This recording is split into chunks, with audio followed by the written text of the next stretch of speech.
Hello friends, എല്ലാവർക്കും കാറ്റത്തെ കിളിക്കൂടിന്റെ വരാനിരിക്കുന്ന ഒരു എപ്പിസോഡ് റിവ്യൂയിലേക്ക് സ്വാഗതം. ഈ റിവ്യൂ നിങ്ങൾക്ക് ഇഷ്ടമായെങ്കിൽ ലൈക്ക് ചെയ്തും സബ്സ്ക്രൈബ് ചെയ്തും സപ്പോർട്ട് ചെയ്യണേ. സുഭാഷിന്റെ വിവാഹാലോചനകൾ നോക്കുന്ന നിധി സുഭാഷിനൊരു ജാതകം വേണമെന്ന് സുധീഷിനോടും ഹരീഷിനോടും ആവശ്യപ്പെടുകയാണ്. ജാതകം ഉണ്ടായിരിക്കില്ല എന്ന് അവർ പറയുമ്പോൾ അങ്ങനെയാണെങ്കിൽ ഒരു ജാതകം എഴുതണമെന്ന് നിധി പറയുന്നു. അതിന് ജനന സമയം ഏതാണെന്ന് അറിയണ്ടേന്ന് സുധീഷ് ചോദിക്കുമ്പോൾ നികേഷ് പറയുകയാണ്, സുഭാഷ് ഏട്ടനോട് തന്നെ ചോദിച്ചാൽ മതിയല്ലോ. ഇത് കിട്ടിയ നിധി പറയുന്നു, അത് വേണ്ട, നിങ്ങളുടെ അച്ഛനോട് ചോദിക്കുന്നതായിരിക്കും നല്ലത്. തുടർന്ന് അവിടേക്ക് വന്ന ഭാസ്കരനോട് നിധി ചോദിക്കുന്നു, അച്ഛാ സുഭാഷ് ഏട്ടൻ എപ്പോഴാ ജനിച്ചേ? ഭാസ്കരൻ ചോദിക്കുന്നു, ഇതെന്താ മോളെ, അവൻ ഇന്നലെ ഇന്നോ ജനിച്ചതുപോലെയാണല്ലോ ചോദിക്കുന്നേ. അവൻ ജനിച്ചിട്ട് 30 വർഷം കഴിഞ്ഞല്ലോ. ഇത് കേട്ട് സുധീഷ് പറയുകയാണ്, അത് ഞങ്ങൾക്കറിയില്ലേ, സുഭാഷ് ഏട്ടൻ ഏത് സമയത്താ ജനിച്ചെന്നാ ചോദിച്ചത്. അപ്പൊ നിധി പറയുന്നു, സുഭാഷ് ഏട്ടൻ ഒരു ജാതകം എഴുതണം. അപ്പൊ ഭാസ്കരൻ ചോദിക്കണം, ജാതകം എഴുതിയിട്ട് നീ എന്ത് ചെയ്യാനാ? അപ്പൊ നിധി പറയുന്നു, സുഭാഷ് ഏട്ടന് വേണ്ടി നോക്കിയ പെണ്ണിന്റെ വീട്ടിൽ നിന്നും ജാതകം ചോദിക്കുന്നു, പൊരുത്തം നോക്കണമെന്ന്. ഭാസ്കരൻ ചോദിക്കുന്നു, ഈ കാലത്തും ജാതകം നോക്കുന്നവരൊക്കെ ഉണ്ട്, നിങ്ങൾ രണ്ടുപേരും എന്താ ജാതകം നോക്കിയാണോ കല്യാണം കഴിച്ചത്? ഞാൻ എന്താ ജാതകം നോക്കിയാണോ കല്യാണം കഴിച്ചത്? അപ്പൊ സുധീഷ് പറയണ,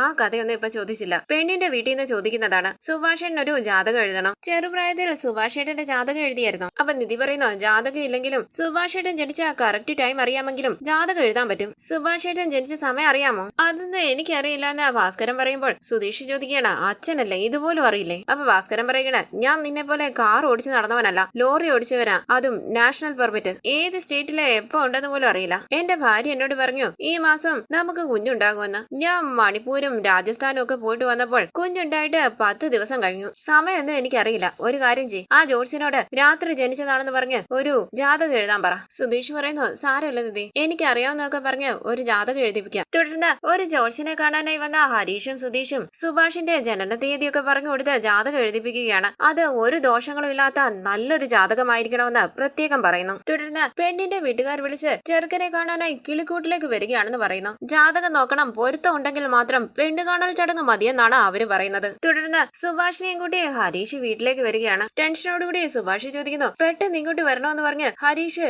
എന്നെയും കൂട്ടിക്കൊണ്ട് വന്നതാ, എന്താ പ്രശ്നമൊന്നുമില്ല എന്ന് പറഞ്ഞ നിധി ഹരീഷിനോട് പതിയെ ചോദിക്കുന്നു, പറഞ്ഞായിരുന്നു? ഇല്ലെന്ന് ഹരീഷ് കണ്ടുകൊണ്ട് കാണിക്കുമ്പോൾ സുധീഷ് സുഭാഷിനെ പിടിച്ച് അവിടേക്ക് ഇരുത്തുകയാണ്. കാര്യം എന്താന്ന് വെച്ചാൽ നിങ്ങൾ പറയാന്ന് സുഭാഷ് പറയുമ്പോൾ നിധി പറയുകയാണ്, സുഭാഷ് ഏട്ടാ, ഞങ്ങള് സുഭാഷ് ഏട്ടന് വേണ്ടി ഒരു കല്യാണാലോചന കൊണ്ടുവന്നിട്ടുണ്ട്. ഇത് കേട്ട് സുഭാഷ് ചോദിക്കുന്നു, അതിനാണോ ഹരീഷ് നീ എന്നെ കൂട്ടിക്കൊണ്ട് വന്നത്? പെണ്ണ് കാണലാണല്ലേ? ഇത് കേട്ട് നിധി പറയണ്ട, സുഭാഷ് ഏട്ടാ, നമ്മള് പെണ്ണിന്റെ വീട്ടിലേക്കൊന്നും പോകുന്നില്ല, പെണ്ണിന്റെ വീട്ടിൽ നിന്ന് ഇങ്ങോട്ട് വരും. ഇത് കേട്ട് സുഭാഷ് ചോദിക്കണ്ട, പെണ്ണ് നമ്മുടെ വീട്ടിലേക്ക് വരുന്നോ? അപ്പൊ നിധി പറയണ, അങ്ങനെയല്ല സുഭാഷ് ഏട്ടാ, പെണ്ണിന്റെ വീട്ടിൽ നിന്ന് വരുന്നു, പെണ്ണ് വരില്ല. എല്ലാം ഓക്കെ ആണെങ്കിൽ നമുക്ക് അവരുടെ വീട്ടിൽ പോയി പെണ്ണ് കാണാം. സുഭാഷ് ഏട്ടൻ ഇവിടെ ഉണ്ടായാൽ മാത്രം മതി, അവര് വന്ന് കണ്ടിട്ട് പൊയ്ക്കോളും, പ്ലീസ് സുഭാഷ് ഏട്ടാ. ഇത് കേട്ട് സുഭാഷ് ആലോചിച്ചിരിക്കുമ്പോൾ നികേഷ് പറയണ, അത്രയുള്ളൂ സുഭാഷ് ഏട്ടാ, ഞങ്ങള് സുഭാഷ് ഏട്ടനെ മേക്കപ്പ് ചെയ്യിപ്പിച്ച് കൂട്ടിക്കൊണ്ടുവരാം. അങ്ങനെ നികേഷ് സുഭാഷിനെ നിർബന്ധിച്ച് അകത്തേക്ക് കൂട്ടിക്കൊണ്ടു പോവുകയാണ്. തുടർന്ന് അവിടേക്ക് വന്ന ഭാസ്കരനോട് പെണ്ണിന്റെ വീട്ടിൽ നിന്നും സുഭാഷിനെ കാണാൻ വരുന്നുണ്ടെന്ന് പറയുമ്പോൾ ഭാസ്കരൻ ചോദിക്കാണ്, സാധാരണ നമ്മളല്ലേ പെണ്ണിനെ കാണാൻ അവരുടെ വീട്ടിലേക്ക് പോകുന്നത്, ഇതെന്താ ഇപ്പം പുതുമ, പെണ്ണിന്റെ വീട്ടിൽ നിന്നും ചെറുക്കനെ കാണാൻ വരുന്നു? അപ്പൊ നിധി പറയണ, അവർക്ക് ആദ്യം ഈ വീടൊക്കെ ഒന്ന് കാണണമെന്ന്, അതുകൊണ്ടാണ് ഇങ്ങോട്ട് വരുന്നത്, അച്ഛനും ഇവിടെ തന്നെ ഉണ്ടാകണം. ഇത് കേട്ട് ഭാസ്കരന് ഒരുങ്ങി അവർ വരുന്നത് കാത്തിരിക്കുകയാണ്. ഷർട്ടും മുണ്ടുമൊക്കെയിട്ട് സുഭാഷും അവിടേക്ക് വരുന്നു. തുടർന്ന് പെണ്ണിന്റെ വീട്ടുകാർ കാറിൽ അവിടേക്ക് വരുമ്പോൾ എല്ലാവരും പുറത്തേക്ക് ഇറങ്ങി വരികയാണ്. ആരും കാറിൽ നിന്ന് ഇറങ്ങുന്നില്ല. അരകിലേക്ക് വന്ന് സുധീഷ് കാര്യം അന്വേഷിക്കുമ്പോൾ ഒരു 15 മിനിറ്റ് കഴിഞ്ഞേ ഇറങ്ങാൻ പറ്റൂ, രാഹുകാലം കഴിഞ്ഞിട്ടേ ഇറങ്ങൂ എന്നൊക്കെ അവർ പറയുന്നു. 15 മിനിറ്റിന് ശേഷം അവരെല്ലാവരും അകത്തേക്ക് കയറി വരികയാണ്. സുധീഷും നിധിയും മറ്റെല്ലാവരും സന്തോഷത്തോടു കൂടി അവരെ സ്വീകരിക്കുന്നു.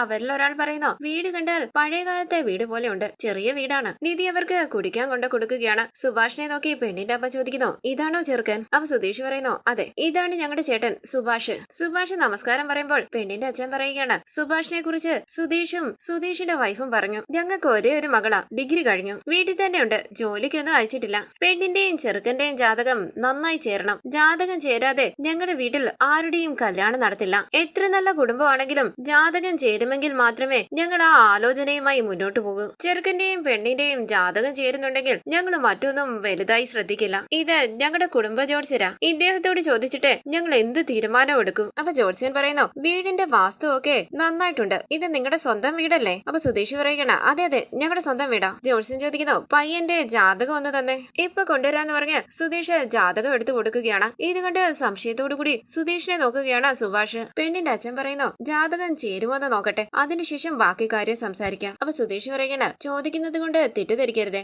ജാതകം വേണമെങ്കിൽ ഞാൻ അങ്ങോട്ട് കൊണ്ട് തരുമായിരുന്നല്ലോ, അതിനായിട്ട് നിങ്ങൾ എല്ലാവരും കൂടി ഇങ്ങോട്ട് വരേണ്ട കാര്യമില്ലായിരുന്നു, അതും കുടുംബ ജോർസിനെയൊക്കെ കൂട്ടിക്കൊണ്ട്. അപ്പൊ പെണ്ണിന്റെ അച്ഛൻ പറയുകയാണ്, ഞങ്ങളുടെ മകള് ജീവിക്കേണ്ട വീടല്ലേ, വാസ്തു ശരിയാണോ, വീടിന്റെ ദിശ ശരിയാണോ എന്നൊക്കെ ഞങ്ങൾ അറിയണ്ടേ, അതെല്ലാം നേരിൽ വന്ന് കണ്ടാലല്ലേ അറിയും. ഇതെല്ലാം ശരിയാണെങ്കിൽ മാത്രമേ ജാതക പൊരുത്തം ഞങ്ങൾ നോക്കൂ. ജാതകം നോക്കിയിട്ട് ജോർസിയൻ പറയുന്നു, ശരിയല്ലല്ലോ. ഇത് കേട്ട് എല്ലാവരും ടെൻഷനോടുകൂടി ജോർസിനെ നോക്കുകയാണ്. ജോർസിയൻ ചോദിക്കുന്നു, ജാതകം ഇപ്പൊ എഴുതിയതാണോ? അപ്പൊ ഹരീഷ് പറയുകയാണ്, പഴയ ജാതകം കാണാതെ പോയി, അതുകൊണ്ട് ഇപ്പൊ പുതിയതായി എഴുതിപ്പിച്ചതാ. അപ്പൊ ജോർസിയൻ പറയുകയാണ്, ഈ ജാതകം ശരിയല്ല, നമ്മുടെ പെണ്ണിന്റെ രാശിക്ക് ഈ ജാതകം ശരിയാകില്ല, നമ്മുടെ പെണ്ണെന്നല്ല ഈ ജാതകം ഒരു രാശിക്കും ശരിയാകില്ല. സുധീഷ് പതിയെ ഹരീഷിനോട് പറയുകയാണ്, അയാളോട് നല്ല ജാതകമായിട്ട് എഴുതണമെന്ന് പറഞ്ഞതല്ലേ. ഭാസ്കരൻ ചോദിക്കുന്നു, നീയൊക്കെ ആരുടെ കയ്യിലാടാ കൊടുത്തത് ജാതകം എഴുതാൻ? കണ്ടപടി എഴുതി വെച്ചിരിക്കുക. ഒരു പ്രശസ്തനായ ജോർസിനെ കൊണ്ട് ഞാൻ എന്റെ മകന്റെ ജാതകം എഴുതിപ്പിച്ചത്. ഇത് കേട്ട് ചിട്ടി മുഖത്തോട് മുഖം നോക്കുകയാണ് സുധീഷും നിധിയും സുഭാഷും നികേഷും ഹരീഷും എല്ലാം. ഭാസ്കരൻ പറയുന്നു, ഇവരെന്നോട് ജാതകം ചോദിച്ചായിരുന്നു, അപ്പൊ എനിക്ക് ഓർമ്മയില്ലായിരുന്നു, ഇപ്പൊ എനിക്ക് ഓർമ്മ വരുന്നുണ്ട് ആ ജാതകം എവിടെയായിരിക്കുന്നെന്ന്. നിങ്ങളൊന്ന് വെയിറ്റ് ചെയ്യ്, ഞാൻ ഇപ്പൊ വരാന്ന് പറഞ്ഞ് ഭാസ്കരൻ റൂമിലേക്ക് പോയി പെട്ടിയിൽ നിന്നും സുഭാഷിന്റെ ജാതകം എടുക്കുകയാണ്. സുധീഷ് പതിയെ നിധിയോട് പറയുന്നു, നമ്മൾ ഒരുപാട് തവണ ചോദിച്ചതല്ലേ ജാതകത്തിന്റെ കാര്യം, അപ്പോഴൊന്നും പറഞ്ഞില്ലല്ലോ ഇങ്ങനെ ഒരു ജാതകം ഉള്ള കാര്യം. ഇപ്പൊ നിധി പറയുകയാണ്, അതാ എനിക്ക് മനസ്സിലാകാത്തത്.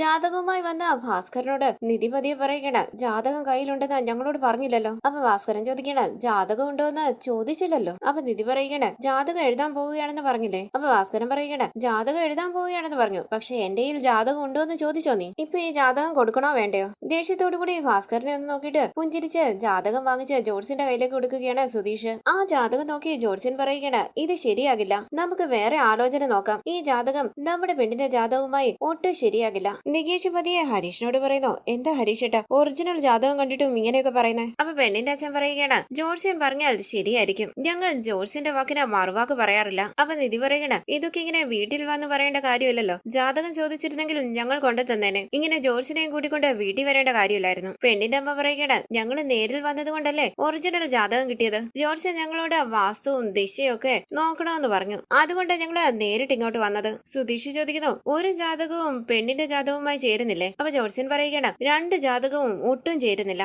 അതുമാത്രമല്ല പയ്യന്റെ ജാതകം ശരിയല്ല. ഇത് കേട്ട് എല്ലാവരും സംശയത്തോടുകൂടി മുഖത്തോട് മുഖം നോക്കുമ്പോൾ സുധീഷ് ചോദിക്കുന്നു, നിങ്ങൾ എന്താ പറയുന്നത്? ശാപ ജാതകമാണ്, പെൺദോഷമുണ്ട്, ഈ ജാതകക്കാരന് വിവാഹ വിധിയില്ല, ഈ ജാതക വിധി പ്രകാരം ഇയാൾ വസിക്കുന്ന വീട്ടിലേക്ക് ഒരു സ്ത്രീ വന്ന് വാഴില്ല. ഇത് കേട്ട് എല്ലാവരും ഞെട്ടി ടെൻഷനോടുകൂടി മുഖത്തോട് മുഖം നോക്കുകയാണ്. ദാസപ്പൻ ചോദിക്കുന്നു, അതുകൊണ്ടാണോ ഇതുവരെ സുഭാഷിന്റെ കല്യാണം നടക്കാത്തത്? അപ്പൊ ജോർസിൻ പറയുകയാണ്, ഇയാളുടെ കല്യാണം നടക്കില്ല, ഇയാളുടെ മാത്രമല്ല ഇയാൾ ഈ വീട്ടിലുള്ളിടത്തോളം കാലം ഇയാളുടെ കൂടെ പിറപ്പുകൾക്കും കല്യാണം നടക്കില്ല. ഇത് കേട്ട് സുഭാഷ് ഞെട്ടി ജോർസിനെ നോക്കുമ്പോൾ ദേഷ്യത്തോടു കൂടി നിൽക്കുകയാണ് നികേഷും സുധീഷും നിധിയും എല്ലാം. ഭാസ്കരൻ മനസ്സിൽ പറയുന്നു, അപ്പോ എന്റെ ഭാര്യ എന്റെ കൂടെ ഇല്ലാത്തതിന് കാരണം ഞാനല്ല, ഇവന്റെ ജാതകോ? അപ്പൊ സുധീഷ് പറയുന്നു, വെറുതെ ഓരോന്ന് പറയരുത്, എന്റെ കല്യാണം കഴിഞ്ഞതാ, എന്റെ ഭാര്യ നിങ്ങളുടെ കൺമുന്നിൽ തന്നെ നിൽപ്പുണ്ടല്ലോ. അപ്പൊ ജോർസൻ പറയുകയാണ്, ഈ ജാതകം പറയുന്നതാ ഞാനും പറയുന്നത്, ഇയാളുള്ള ഈ വീട്ടില് ഒരു പെണ്ണിന് അധികകാലം ജീവിക്കാൻ പറ്റില്ല. നിങ്ങളുടെ കല്യാണം കഴിഞ്ഞിട്ടുണ്ടെങ്കിൽ നിങ്ങളുടെ ദാമ്പത്യം നല്ല രീതിയിൽ പോകണമെങ്കിൽ ഈ ജാതകക്കാരൻ ഇവിടെ താമസിക്കാൻ പാടില്ല. അതുമാത്രമല്ല ഈ ജാതകക്കാരന് ഒരുപാട് ദോഷങ്ങളുണ്ട്, പരിഹാരങ്ങൾ ചെയ്താൽ നല്ലത് സംഭവിക്കാൻ സാധ്യതയുണ്ട്. ഈ ജാതകക്കാരൻ ഈ വീട്ടിലുള്ളിടത്തോളം കാലം എത്ര പരിഹാരങ്ങൾ ചെയ്താലും ആർക്കും നല്ലത് നടക്കില്ല. ഇതാ ഈ ജാതകത്തിന്റെ ശാപം. ഇത് കേട്ട് തകർന്നിരിക്കുകയാണ് സുഭാഷ്. ജോർസിയൻ പറയുന്നു, നിങ്ങൾ ചോദിച്ചത് കൊണ്ടാണ് ഞാൻ ഇതെല്ലാം പറഞ്ഞത്, ഇല്ലെങ്കിൽ ഞാൻ ഇതൊന്നും പറയില്ലായിരുന്നു. പെണ്ണിന്റെ അച്ഛൻ അവിടെ നിന്ന് എഴുന്നേറ്റ് കൈകൂപ്പി പറയുന്നു, ഞങ്ങളോട് ക്ഷമിക്കണം, ഞങ്ങൾക്ക് ഈ കല്യാണാലോചന ശരിയാകില്ല, ഞങ്ങൾ ഇറങ്ങട്ടെ. അങ്ങനെ അവരെല്ലാവരും അവിടെ നിന്ന് പോവുകയാണ്. ഭാസ്കരൻ പറയുന്നു, ഇത്രയും നാളും ഇവന്റെ കല്യാണം നടക്കാത്തതിന് കാരണം ഇവൻ തന്നെയാണെന്നാ ഞാൻ വിചാരിച്ചോണ്ടിരുന്നത്, ഇപ്പോഴല്ലേ മനസ്സിലായത് ഇവന്റെ ജാതകം കൂടിയാണെന്ന്. എടാ ഒറിജിനൽ ജാതകം ശരിയല്ല, കാശ് കൊടുത്ത് എഴുതിക്കൊണ്ട് വന്നതല്ലേ പുതിയ ജാതകം, അതെങ്കിലും നല്ല രീതിയിൽ എഴുതിപ്പിച്ചോണ്ട് വരത്തില്ലായിരുന്നോ? ഒരു കാര്യം മര്യാദയ്ക്ക് ചെയ്തുകൂടെ നിങ്ങൾക്ക്? അങ്ങോട്ട് മാറി നിൽക്കുന്ന പറഞ്ഞ് ദേഷ്യത്തോടുകൂടി പുറത്തേക്ക് പോവുകയാണ് ഭാസ്കരൻ. സുധീഷ് പറയുന്നു, സുഭാഷേട്ടാ അയാൾ വായിൽ വന്നത് എന്തൊക്കെയോ പറഞ്ഞിട്ട് പോയതാ, സുഭാഷൻ ഇതൊന്നും സീരിയസ് ആയിട്ട് എടുക്കരുത്. കണ്ടു നിറഞ്ഞ് ആലോചിച്ചിരിക്കുകയാണ് സുഭാഷ്. ടെൻഷനോടുകൂടി നിധി പറയുകയാണ്, സുഭാഷേട്ടാ ദയവ് ചെയ്ത് ഇതൊന്നും വലുതായി കാണരുത്, ഇവർ ഇത്രയ്ക്ക് ലൂസാണെന്നോ വീടിന്റെ ഹോളിലിരുന്ന് ഇങ്ങനെ ജാതകം നോക്കുമെന്നോ ഞാൻ സത്യമായിട്ടും വിചാരിച്ചില്ല. എനിക്കിത് അറിയാമായിരുന്നെങ്കിൽ ഞാൻ ഇവരോട് ഇങ്ങോട്ട് വരാൻ പോലും പറയില്ലായിരുന്നു. പെണ്ണ് വീട്ടിൽ നിന്നും പയ്യനെ കാണാനായി ഇങ്ങോട്ട് വരുന്നെന്ന് പറഞ്ഞപ്പോൾ ഞാൻ ഓർത്തു നല്ല ഫാമിലി ആയിരിക്കുമെന്നാ, ഇങ്ങനെയുള്ള ആൾക്കാരാണെന്ന് ഞാൻ ഒരിക്കലും വിചാരിച്ചില്ല. ഹരീഷ് ചോദിക്കുന്നു, എന്ത് ശാപോ പെൺദോഷോ ഏട്ടത്തി ഈ വീട്ടിൽ ജീവിക്കുന്നത് അവര് കണ്ടില്ലേ? അപ്പൊ സുധീഷ് പറയണ ഞാൻ അത് ചോദിച്ചപ്പോൾ അയാള് പറഞ്ഞത് കേട്ടില്ലേ? സുഭാഷ് ഏട്ടാ അവര് പറഞ്ഞതൊന്നും കാര്യമാക്കി എടുക്കരുത്. അതൊരു കുടുംബമാണോ? അങ്ങനെ ഒരു കുടുംബത്തിൽ പോയി പെടാഞ്ഞത് ഭാഗ്യെന്ന് വിചാരിച്ചോ? സുഭാഷ് ഒന്നും മിണ്ടാതെ ഇരിക്കുമ്പോൾ കയ്യിൽ പിടിച്ച് സുധീഷ് പറയണ സുഭാഷ് ഏട്ടാ വീണ്ടും വിവാഹാലോചന എന്നൊക്കെ പറഞ്ഞ് ഞങ്ങള് സുഭാഷിനെ വിഷമിപ്പിച്ചു. സുഭാഷ് ഏട്ടാ കണ്ണു നിറങ്ങിയ എല്ലാവരെയും ഒന്ന് നോക്കിയിട്ട് സുഭാഷ് റൂമിലേക്ക് പോവുകയാണ്. സുഭാഷ് ഏട്ടാ എന്ന് വിളിച്ച് വിഷമത്തോടു കൂടി നിൽക്കുകയാണ് എല്ലാവരും. നിധി പറയുന്നു ഞാൻ ചെയ്തത് തെറ്റായി പോയി. എന്തിനാ ഈ വീട്ടിലേക്ക് വരുന്നതെന്ന് നേരത്തെ തന്നെ ഞാൻ ചോദിക്കേണ്ടതായിരുന്നു. സുധീഷ് പറയുകയാണ് ഇവരിങ്ങനെ ജോർജിനെ കൂട്ടിക്കൊണ്ടുവരുമെന്ന് നമ്മൾ ആരെങ്കിലും അറിഞ്ഞോ? രാഹുകാലം കഴിയാതെ പുറത്തേക്ക് ഇറങ്ങില്ല എന്ന് പറഞ്ഞ കാറിൽ ഇരുന്നതല്ലേ? നല്ല സമയം നോക്കി ഇറങ്ങുകയുള്ളൂ എന്ന് അപ്പോഴേ പറയേണ്ടതായിരുന്നു. നിങ്ങൾ പുറത്തേക്ക് ഇറങ്ങണ്ട, ഈ വണ്ടിയിൽ തന്നെ തിരിച്ചു പൊയ്ക്കോളാൻ. അപ്പൊ നികേഷ് പറയണ സുഭാഷിന് വല്ലാതെ വിഷമമായി. മുഖം കണ്ടാൽ അറിയാം. അപ്പൊ സുധീഷ് പറയണ അങ്ങനെയൊന്നും ഇല്ലടാ, സുഭാഷിനെ കുറിച്ച് നമുക്ക് അറിയത്തില്ലേ, കുറച്ചു നേരം കഴിയുമ്പോൾ എല്ലാം ശരിയായിക്കോളും. തുടർന്ന് റൂമിലേക്ക് വന്ന സുഭാഷ് ഓർക്കുകയാണ് ജോൺസൺ പറഞ്ഞ വാക്കുകൾ. സുഭാഷിന്റെ ജാതകത്തിൽ ശാപമുണ്ടെന്നും സുഭാഷ് കാരണം കൂടപ്പിറപ്പുകളുടെ വിവാഹവും നടക്കില്ല എന്ന് പറഞ്ഞത്. ഈ ജാതകക്കാരൻ ഈ വീട്ടിലുള്ളിടത്തോളം കാലം എന്തെല്ലാം പരിഹാരങ്ങൾ ചെയ്താലും ആർക്കും നല്ലത് നടക്കില്ല. ശാപം പിടിച്ച ജാതകമാ. തുടർന്ന് എല്ലാവരും വളരെ വിഷമത്തോടു കൂടി ഹാളിൽ ഇരിക്കുകയാണ്. സുഭാഷ് റൂമിന് പുറത്തേക്ക് ഇറങ്ങി വരുമ്പോൾ എല്ലാവരും സുഭാഷിനെ ശ്രദ്ധിക്കുകയാണ്. അവരെ ഒന്ന് നോക്കിയിട്ട് സുഭാഷ് അടുക്കളയിലേക്ക് പോകാനായി തുടങ്ങുമ്പോൾ സുധീഷ് സുഭാഷ് ഏട്ടാന്ന് വിളിക്കുകയാണ്. മുഖത്തേക്ക് നോക്കാതെ കുനിഞ്ഞു നിൽക്കുകയാണ് സുഭാഷ്. ഹരീഷ് ചോദിക്കുന്നു അയാൾ പറഞ്ഞത് കേട്ടിട്ടാണോ സുഭാഷ് ഏട്ടൻ മുഖം ഇങ്ങനെ വെച്ചിരിക്കുന്നത്? അയാൾ വായിൽ വന്നത് എന്തൊക്കെയോ പറഞ്ഞതാ. അപ്പൊ നികേഷ് പറയുന്നു അതെ സുഭാഷ് ഏട്ടാ, ജാതകത്തിൽ ഇത് ശരിയല്ല അത് ശരിയല്ല എന്നൊക്കെ പറഞ്ഞ് നമ്മളെ പേടിപ്പിച്ച് പണം തട്ടിയെടുക്കാനുള്ള അടവുകളാ. ഇത് കേട്ട് സുധീഷ് പറയുന്നു നീ കറക്റ്റ് ആടാ പറഞ്ഞ നികേഷ്, ഇതൊക്കെ വിശ്വസിച്ച പലരുടെയും ജീവിതം ഇല്ലാണ്ടായത്. ആ ലിസ്റ്റില് സുഭാഷ് ഏട്ടനും കൂടി ആവരുത്. അയാൾ നമ്മളെ പേടിപ്പിക്കാൻ വേണ്ടി എങ്ങനെയൊക്കെ പറഞ്ഞത്. അപ്പൊ സുഭാഷ് പറയണ അങ്ങനെ അല്ലടാ സുധീഷ്, ഞാൻ കാരണമാണ് ഇങ്ങനെയൊക്കെ സംഭവിക്കുന്നതെന്ന് എനിക്കും തോന്നി തുടങ്ങി. ഇത് നേരത്തെ അറിഞ്ഞിരുന്നുവെങ്കിൽ ഞാൻ എന്നെ ഈ വീട്ടിൽ നിന്നും പോയേനെ. ഇത് കേട്ട് ഹരീഷ് ചോദിക്കാണ് സുഭാഷ് എന്താ ഭ്രാന്താണോ ഇങ്ങനെ ഓരോന്ന് പറയല്ലേ? അവിടേക്ക് വന്ന ഭാസ്കരൻ പറയുകയാണ് അയാള് പറഞ്ഞത് കേട്ട് നിങ്ങൾ എല്ലാവരും എന്തിനാ ഇങ്ങനെ വിഷമിച്ചിരിക്കുന്നത്? എല്ലാവരും പോയി അവരവരുടെ ജോലികൾ ചെയ്യ. സുധീഷ് ചോദിക്കുന്നത് നിങ്ങൾ പറഞ്ഞത് സുഭാഷ് ഏട്ടന് ജാതകം ഇല്ലെന്നല്ലേ, പിന്നെ പെട്ടെന്ന് എവിടുന്നാ ജാതകം വന്നത്? ഇത് കേട്ട് ഭാസ്കരൻ പറയുകയാണ് അപ്പൊ ഞാൻ മറന്നുപോയി, അതുകൊണ്ടാ പറയാഞ്ഞത്. പെട്ടെന്ന് ഓർമ്മ വന്നപ്പോൾ എടുത്തോണ്ട് വന്നതാ. ഇവിടെ എന്തെങ്കിലും ഒരു പ്രശ്നം ഉണ്ടെങ്കിൽ എന്നെയാണല്ലോ കുറ്റപ്പെടുത്തുന്നത്. ഒന്ന് പോടാന്ന് പറഞ്ഞ് ഭാസ്കരൻ പുറത്തേക്ക് പോവുകയാണ്. തുടർന്ന് സുഭാഷ് കണ്ണുനിറങ്ങി നിൽക്കുമ്പോൾ നികേഷ് പറയുന്നു സുഭാഷ് ഏട്ടാ ജോർജ്യൻ പറഞ്ഞതോർത്ത് ഇങ്ങനെ വിഷമിക്കാതെ. സുഭാഷ് പറയുന്നു അയാള് പല കാര്യങ്ങളും ശരിയാ പറഞ്ഞത്. ഈ വീടിന് എന്തോ ഒരു ദോഷമുണ്ട്, അതുകൊണ്ടാണ് ഇവിടെ സ്ത്രീകൾ വാഴാത്തത്. ഇത് കേട്ട് നിധി പറയുകയാണ് അങ്ങനെയൊന്നും ഇല്ല സുഭാഷ് ഏട്ടാ, അയാള് പറയുന്ന രീതിയിലുള്ള ദോഷങ്ങൾ ഉണ്ടോന്ന് പോലും അറിയില്ല, അയാൾ എന്തൊക്കെയോ അടിച്ചു വിട്ടതാ. ഇത് കേട്ട് സുഭാഷ് പറയുകയാണ് അങ്ങനെയല്ല മോളെ, മോളെന്നെ സമാധാനിപ്പിക്കാൻ വേണ്ടി പറയുന്നതാ. അയാള് പറഞ്ഞ പല കാര്യങ്ങളും ശരിയാ. ഇത് കേട്ട് ഹരീഷ് ചോദിക്കുന്നു എന്ത് ശരിയാന്ന്? എന്തിനാ സുഭാഷൻ ഇപ്പം ഇങ്ങനെയൊക്കെ പറയുന്നേ? കണ്ണീര് തുടച്ച് സുഭാഷ് പറയുകയാണ് നിങ്ങളൊന്ന് ആലോചിച്ച് നോക്ക്, ഈ വീട്ടിൽ കല്യാണം നടക്കില്ല, നടന്നാലും അത് അധികകാലം നീണ്ടു നിൽക്കില്ല എന്ന് പറഞ്ഞില്ലേ, അത് ശരിയല്ലേ? അച്ഛൻ കല്യാണം കഴിച്ചുകൊണ്ട് വന്ന രണ്ടുപേരും ഇപ്പൊ വീട്ടിലില്ല, അത് തന്നെയല്ലേ ജോർജ്യൻ പറഞ്ഞത്? ഇതിനെല്ലാം കാരണക്കാരൻ ഞാനാണെന്ന് പറഞ്ഞതും വിശ്വസിക്കാതിരിക്കാൻ പറ്റില്ലല്ലോ. ഇത് കേട്ട് നിധി ചോദിക്കാണ് പിന്നെ എങ്ങനെ സുഭാഷ് ഏട്ടാ ഞാൻ ഈ വീട്ടിൽ താമസിക്കുന്നത്? അപ്പൊ സുധീഷ് പറയുകയാണ് അതെ നിധി ഈ വീട്ടിലല്ലേ താമസിക്കുന്നത്, അതൊക്കെ ഒന്ന് ആലോചിച്ചൂടെ സുഭാഷ് ഏട്ടന്? അപ്പൊ സുഭാഷ് പറയുകയാണ് ഇല്ല സുധീഷ്, നിങ്ങൾ എന്നെ സമാധാനിപ്പിക്കാൻ വേണ്ടി ഓരോന്ന് പറയുന്നത്. അങ്ങനെ കണ്ണീര് തുടച്ച് സുഭാഷ് പറയുകയാണ് എനിക്ക് തോന്നുവാ ഞാൻ കാരണം നിങ്ങൾക്കാർക്കും നല്ലൊരു ജീവിതം ഉണ്ടാകില്ലാന്ന്, അതാ എന്റെ പേടി. ഇത് കേട്ട് ഹരീഷ് പറയുകയാണ് അങ്ങനെയൊന്നും ഇല്ല സുഭാഷ് ഏട്ടാ, അയാൾ പറഞ്ഞതൊന്നും സുഭാഷ് ഏട്ടൻ വിശ്വസിക്കരുത്. നിധി പറയുന്നു അതൊന്നും സത്യമല്ല സുഭാഷ് ഏട്ടാ, ഇതേപോലെ ഒരു ജോത്സ്യൻ എന്റെ അച്ഛനോട് പറഞ്ഞു വാഹനാപകടം ഉണ്ടാകും, കുറച്ചുനാള് വണ്ടി ഓടിക്കരുതെന്ന്. അത് കേട്ട് എന്റെ അച്ഛൻ ഒരുപാട് നാള് വണ്ടി ഓടിച്ചില്ല. 2-3 ദിവസം കഴിഞ്ഞപ്പോൾ ഡ്രൈവർ പോയി, പിന്നെ അച്ഛനാ വണ്ടി ഓടിച്ചത്. അന്നു മുതൽ ഇന്ന് വരെ അച്ഛൻ വണ്ടി ഓടിക്കുന്നുണ്ട്, ഒരപകടം പറ്റിയില്ല. സത്യം പറഞ്ഞാൽ അതിനുശേഷമാണ് എന്റെ അച്ഛൻ 2-3 കാറ് വാങ്ങിയത്. അപ്പൊ സുധീഷ് പറയണ സുഭാഷ് ഏട്ടാ ആ പെണ്ണിന് 5 വർഷമായി കല്യാണാലോചന നടക്കുക,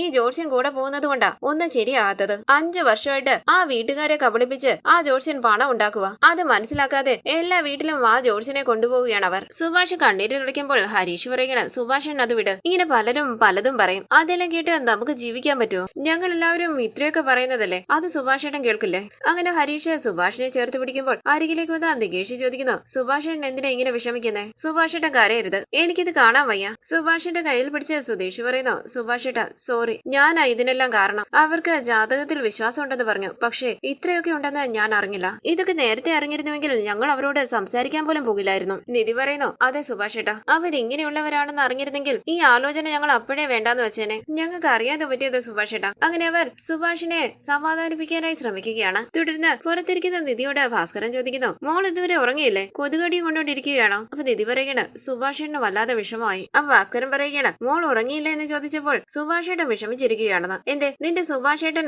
ഉറങ്ങിയില്ലെങ്കിൽ നീ ഉറങ്ങില്ലേ? നിധി ചോദിക്കുന്നു നിങ്ങൾ നിങ്ങൾക്ക് എങ്ങനെയാ ഈ വീട്ടിൽ എന്ത് നടന്നാലും കാണാത്ത രീതിയിൽ ഇരിക്കാൻ പറ്റുന്നത്? ഭാസ്കരൻ ചോദിക്കുന്നു. ഇപ്പൊ ഈ വീട്ടിൽ എന്താ നടന്നത്? ആരെങ്കിലും ചത്തുപോയോ? അപ്പൊ നിധി പറയുകയാണ്, സുഭാഷ് ഏട്ടന്റെ ശാപം കാരണം ഈ വീട്ടിൽ ആരുടെയും കല്യാണം നടക്കില്ല എന്നോർത്ത് സുഭാഷ് ഏട്ടൻ വിഷമിക്കുക. പക്ഷെ ഈ വീട്ടിലെ എല്ലാ പ്രശ്നത്തിനും കാരണം നിങ്ങളുടെ ആറ്റിറ്റ്യൂഡാ. ഭാസ്കരൻ ചോദിക്കുന്നു, ആറ്റിറ്റ്യൂഡോ എന്ന് പറഞ്ഞാൽ എന്താ? അപ്പൊ നിധി പറയുകയാണ്, എനിക്കതൊക്കെ വിശദീകരിക്കാൻ വയ്യ. ദേ നോക്ക്, എനിക്ക് ഉറപ്പാ നികേഷിന്റെ അമ്മ എവിടെയോ ജീവനോടെ ഉണ്ട്. ഇത് കേട്ട് ഭാസ്കരൻ ചോദിക്കാണ്, നിനക്ക് വേറെ ജോലിയൊന്നുമില്ലേ?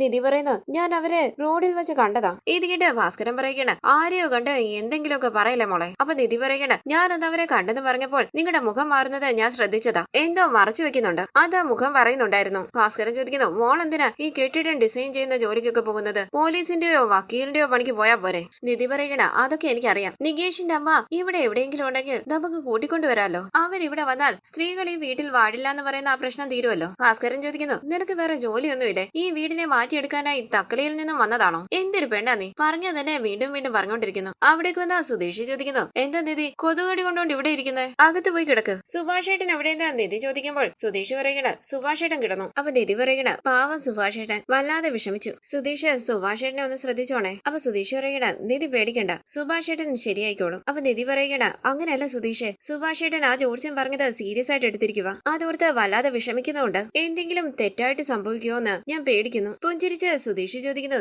എന്ത് തെറ്റായിട്ട് സംഭവിക്കാനാ നിധി? അപ്പൊ നിധി പറയണ, എനിക്കറിയില്ല സുധീഷ്, സുഭാഷ് ഏട്ടൻ എന്തൊക്കെയോ ആലോചിക്കുന്നത് പോലെ എനിക്ക് തോന്നുക. സുധീഷ് പറയുന്നു, അങ്ങനെയൊന്നും ഇല്ല നിധി, സുഭാഷ് ഏട്ടൻ ഇങ്ങനെയാ, ചെറിയ കാര്യമാണെങ്കിലും വല്ലാതെ വിഷമിക്കും. രാവിലെ ഉറക്കം എണ്ണീറ്റ് കഴിയുമ്പോൾ എല്ലാം ശരിയാകും. നിധി ചോദിക്കുന്നു, സുഭാഷ് ഏട്ടൻ കിടന്നു എന്ന് പറഞ്ഞു, ഉറങ്ങിയോ? ഉറങ്ങിയെന്ന് തോന്നുന്ന സുധീഷ് പറയുമ്പോൾ നിധി പറയുകയാണ്, ഇന്നൊരു രാത്രി മാത്രം പ്രത്യേകം ശ്രദ്ധിക്കണം. സുഭാഷ് ഏട്ടന്റെ ജീവിതത്തിൽ എന്തെങ്കിലും സംഭവിക്കുമെന്ന് പറഞ്ഞിരുന്നെങ്കിൽ പോലും സുഭാഷ് ഏട്ടന് പ്രശ്നം ഉണ്ടാകില്ല. പക്ഷെ സുഭാഷ് ഏട്ടൻ കാരണം നിങ്ങളുടെ ജീവിതത്തിൽ എന്തെങ്കിലും സംഭവിക്കുമെന്ന് പറഞ്ഞാൽ സുഭാഷ് ഏട്ടൻ അത് സഹിക്കില്ല. സുധീഷ് ചോദിക്കുന്നു, സുഭാഷ് ഏട്ടൻ എന്ത് ചെയ്യുമെന്നാ നിധി പറയുന്നത്? വീട്ടിൽ നിന്ന് ഇറങ്ങി പോകുന്നോ? അങ്ങനെയൊന്നും സംഭവിക്കില്ല നിധി. അപ്പൊ നിധി പറയണ, അയ്യോ ഞാൻ അങ്ങനെയല്ല പറഞ്ഞത്, ഈ വിഷമം മാറാൻ കുറച്ച് സമയം എടുക്കും, അതുവരെ ഒന്ന് ശ്രദ്ധിക്കണം, അതുകൊണ്ടാ പറഞ്ഞത്. അപ്പൊ സുധീഷ് പറയുന്നു, നിധി രാത്രി ഉറങ്ങി എഴുന്നേറ്റാൽ നടന്നതുപോലും സുഭാഷ് ഏട്ടൻ ഓർക്കില്ല, സാധാരണ പോലെ സന്തോഷമായിട്ടിരിക്കും. നിധി വേണമെങ്കിൽ നോക്കിക്കോ, നാളെ സുഭാഷ് ഏട്ടൻ ഇങ്ങനെ ഒരു കാര്യം നടന്നിട്ടില്ല എന്നുള്ള രീതിയിൽ നടക്കുന്നത്. അപ്പൊ നിധി പറയുകയാണ്, സുധീഷ് ഇന്ന് ഒറ്റ ദിവസം മാത്രം ഒന്ന് ശ്രദ്ധിക്ക്. ശരി ഞാൻ നോക്കിക്കോളാം നിധി എന്ന് സുധീഷ് പറയുമ്പോൾ നിധി പറയണ,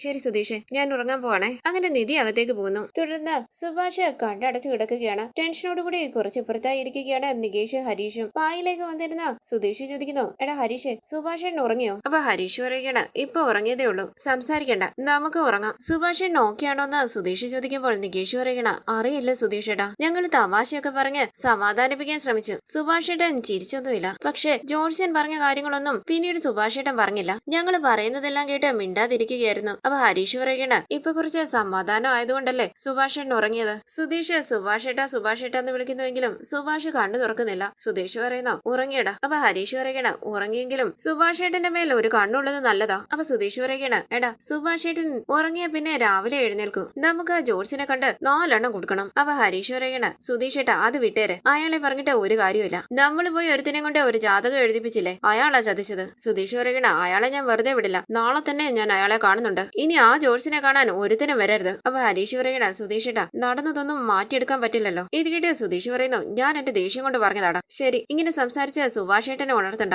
നമുക്കും കിടക്കാം. അങ്ങനെ അവരും ഉറങ്ങാനായി കിടക്കുകയാണ്. സുധീഷും ഹരീഷും നികേഷും എല്ലാം ഉറങ്ങിയതിനു ശേഷം കണ്ടു തുറന്ന സുഭാഷ് എഴുന്നേറ്റിരുന്ന വിഷമത്തോടുകൂടി അവരെ നോക്കുകയാണ്. സുഭാഷ് ഓർക്കുന്നു, തന്റെ ജാതകത്തിൽ ജോർജൻ ശാപം ഉണ്ടെന്ന് പറഞ്ഞത്. തുടർന്ന് രാവിലെ നിധി അടുക്കളയിലേക്ക് വന്ന് ചായ ഉണ്ടാക്കുകയാണ്. നികേഷ് അവിടേക്ക് വരുമ്പോൾ നിധി ചോദിക്കുന്നു, നികേഷ് സുഭാഷ് ഏട്ടൻ എഴുന്നേറ്റില്ലേ? അപ്പൊ നികേഷ് പറയുകയാണ്, എഴുന്നേറ്റല്ലോ, സുഭാഷ് ഏട്ടൻ കിച്ചണിൽ കാണുമെന്ന് കരുതിയ ഞാൻ ഇങ്ങോട്ട് വന്ന്, അപ്പൊ ഏട്ടത്തി ചായ ഇടുന്നു. നിധി ചോദിക്കുന്നു, സുഭാഷ് ഏട്ടൻ റൂമിലാണോ ഇടുന്നത്? അപ്പൊ നികേഷ് പറയണ, അല്ല ഏട്ടത്തി, ഞാനിപ്പം റൂമിൽ നിന്നാ വന്നേ. അപ്പൊ നിധി പറയണ, ഞാൻ രാവിലെ എഴുന്നേറ്റതാ, ഞാൻ എഴുന്നേറ്റപ്പോ തൊട്ടേ സുഭാഷ് ഏട്ടനെ ഇവിടെ കാണുന്നില്ല, അതാ ഞാൻ ചോദിച്ചത്. എടാ നീ ആ ഗ്ലാസ് എല്ലാം എടുത്ത് ചായ ഒഴിക്കട്ടെ. തുടർന്ന് നിധി എല്ലാവർക്കും ചായ കൊണ്ട് കൊടുക്കുകയാണ്. സുധീഷ് മുഖം കഴുകാനായി പോകുന്നു. നിധി ചോദിക്കുന്നു, സുഭാഷ് ഏട്ടൻ എന്തിയെ? സുഭാഷ് ഏട്ടൻ ഇവിടെ ഇല്ലേന്ന് ഹരീഷ് ചോദിക്കുമ്പോൾ നിധി പറയുകയാണ്, ഞാൻ രാവിലെ എഴുന്നേറ്റതാ, ഞാൻ സുഭാഷ് ഏട്ടനെ എവിടെയെങ്കിലും കണ്ടില്ല, റൂമിന്റെ കഥകൾ അടഞ്ഞിടുന്നത് കൊണ്ട് അകത്ത് കിടന്ന് ഉറങ്ങുകയായിരിക്കും എന്നാ ഞാൻ വിചാരിച്ചേ. അപ്പൊ ഹരീഷ് പറയണ, ഇല്ല ഏട്ടത്തി, റൂം തുറന്നു കിടക്കുക, വെറുതെ ചാരിയിരിക്കുക കഥക്, റൂമിൽ ആരുമില്ല, കടയിലെങ്ങാനും പോയതായിരിക്കും. ഇത്ര രാവിലെ കടയിൽ പോകുമെന്ന്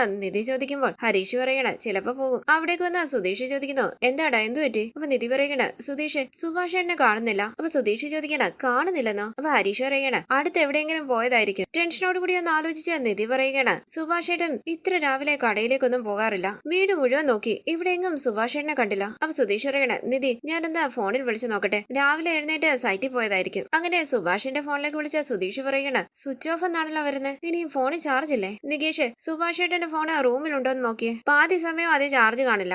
റൂമിലേക്ക് വന്ന നികേഷ് കാണുകയാണ് അവിടെ ഇരിക്കുന്ന സുഭാഷിന്റെ ഫോൺ. തൊട്ടരികിൽ ഒരു കത്തുണ്ട്. ആ കത്തെടുത്ത് വായിച്ചു നോക്കി ഭയത്തോടു കൂടി ഏട്ടത്തിന്ന് വിളിച്ച് അവിടെ കൂടി വരികയാണ് നികേഷ്. അരികിലേക്ക് വന്ന സുധീഷ് ചോദിക്കുന്നു എന്താണ് നികേഷ്, എന്തിനെങ്ങനെ പേടിച്ചോടി വരുന്നേ? നികേഷ് ഏട്ടത്തിന്ന് വിളിക്കുമ്പോൾ ആ കത്ത് വാങ്ങിച്ച വായിച്ചു നോക്കുകയാണ് നിധി. ഹരീഷും സുധീഷും അരികിലേക്ക് വരുന്നു. ആ കത്തിൽ ഇങ്ങനെയാണ്: പ്രിയപ്പെട്ട അനുജന്മാർക്കും പ്രിയപ്പെട്ട നിധിക്കും സുഭാഷ് എഴുതുന്നത്. ഇത്രയും നാളും ഈ വീട്ടിൽ നടന്ന പ്രശ്നങ്ങൾക്കെല്ലാം കാരണക്കാരൻ ഞാനാണെന്നാ ഇപ്പോഴേ എനിക്ക് മനസ്സിലായത്. അച്ഛൻ കാരണമാണ് നമ്മുടെ വീട്ടിലേക്ക് ആരും പെണ്ണ് തരാത്തെന്നാ ഞാൻ വിചാരിച്ചിരുന്നത്. പക്ഷെ ഞാൻ കാരണമാണ് ഈ വീട്ടിൽ സ്ത്രീകൾ വാഴാത്തതെന്ന് അറിഞ്ഞപ്പോൾ എനിക്ക് വല്ലാത്ത വിഷമം തോന്നി. ഇനി ഞാൻ ഈ വീട്ടിൽ താമസിച്ചാൽ എന്റെ അനുജന്മാരുടെ ജീവിതം നന്നായി വരില്ലെന്ന് എനിക്ക് തോന്നുന്നു. അവരുടെ ജീവിതം നന്നായി വരണം. എന്റെ ശാപം കാരണം ഇപ്പൊ നമ്മുടെ വീട്ടിലുള്ള നിധിയും വീട് വിട്ടു പോകരുത്. എന്റെ ശാപം നിധിയെ ഈ വീട്ടിൽ നിന്നും പറഞ്ഞു വിടുമെന്ന് ഞാൻ ഭയക്കുന്നു. നിധി ഈ വീട്ടിലുണ്ടാകണം. എന്റെ അനുജന്മാരുടെ എല്ലാവരുടെയും കല്യാണം കഴിഞ്ഞ് അവര് സന്തോഷമായിട്ട് ജീവിക്കണം. ഇതൊക്കെ ഞാൻ ഈ വീട്ടിലില്ലെങ്കിൽ മാത്രമേ നടക്കൂ. അതുകൊണ്ട് ഞാൻ ഈ വീട് വിട്ടു പോകുക.